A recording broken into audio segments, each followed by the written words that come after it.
নমস্কার সবাইকে বন্ধুরা, আজকে দেখব গতকালকের সন্ধ্যার খবর অর্থাৎ 20 মার্চ 2025 ইংরেজি প্রত্যাশা ত্রিপুরা পত্রিকায় উঠে আসা একটি বিশেষ গুরুত্বপূর্ণ হেডলাইনের বিস্তারিত আলোচনা কী দেওয়া হয়েছে সেটা এখন আমরা দেখব। হেডলাইনটির নাম হলো বাড়িতে হামলা, থানায় মামলা, মুখ্যমন্ত্রীর কাছে প্রাণ ভিক্ষার আবেদন। এখানে বলা হচ্ছে বন্ধ নেই রাজনৈতিক সন্ত্রাস, প্রায় নানান জায়গায় দুষ্কৃতীরা তাণ্ডব চালিয়েছে।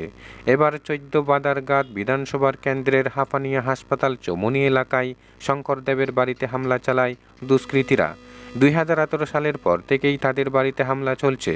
পেট্রোল বোমা নিক্ষেপ, ভাঙচুর, মারধর সবই চলছে। বাড়িতে শঙ্করবাবুর উপযুক্ত মেয়ে রয়েছে, ফলে স্ত্রী ও মেয়েকে নিয়ে বয়ে আছেন শঙ্করদেব।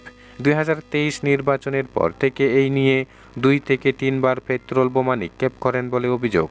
বুধবার রাতেও এই ঘটনা ঘটে। পেট্রোল বোমার আগুনে পুড়ে ছাই হয়ে যায় প্রয়োজনীয় জিনিসপত্র। এই বিষয়ে স্থানীয় প্রশাসন এবং শাসক দলের নেতৃত্বদের জানিয়ে কোনো ধরনের সমাধান হচ্ছে না। অবশেষে বাধ্য হয়ে বৃহস্পতিবার আমতলী থানায় লিখিত অভিযোগ করেন আক্রান্ত পরিবারের সদস্যরা। তাদের সঙ্গে শেফালি দেবনাথ নামের এক মহিলার বাড়িতেও হামলা চালায় দুষ্কৃতীরা। তার ছেলে অশেষ দেবনাথকেও মারধর করা হয় বলে অভিযোগ। তারাও আমতলী থানায় অভিযোগ করেছেন।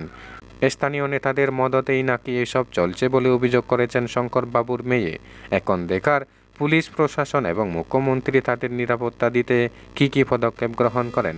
বন্ধুরা, খবর আপাতত এই পর্যন্ত। বন্ধুরা, ভিডিওটি ভালো লাগলে লাইক, শেয়ার, সাবস্ক্রাইব করে আমাদের সঙ্গে থাকুন। ধন্যবাদ সবাইকে ভিডিওটি দেখার জন্য।